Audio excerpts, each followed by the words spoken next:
Protected by a bulletproof glass shield, Abelardo De la Espriella joined his supporters to celebrate what he says is his victory in the presidential elections, even though the official counting process is still ongoing.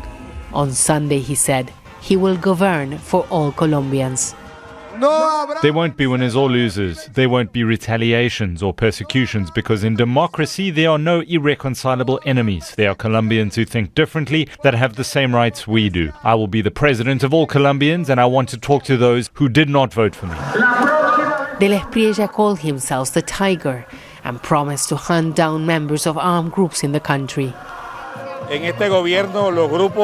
this government, illegal groups have multiplied, became bigger, and the president allowed them to do so. We who work are the victims of these groups.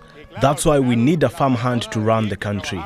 People here are already referring to Abelardo De la Espriella as Colombia's next president, even though the official vote count is ongoing. The next few days are expected to be tense, as many in the country are waiting for the official certification of the results amid allegations of irregularities and in a deeply polarized political climate.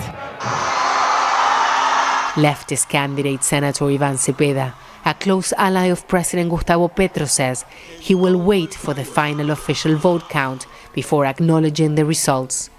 The preliminary vote count conducted is something we recognise as data that is not yet official or binding.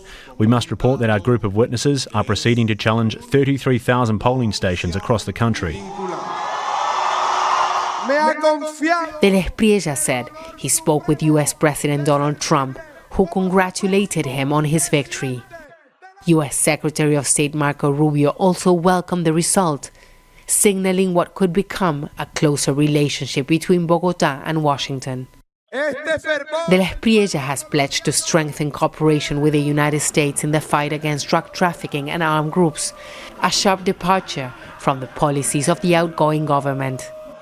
His victory is the latest sign of a region tilting to the right, raising new questions about the future of security, migration, and U.S. influence in Latin America. Teresa Bo, Al Jazeera, Barranquilla, Colombia.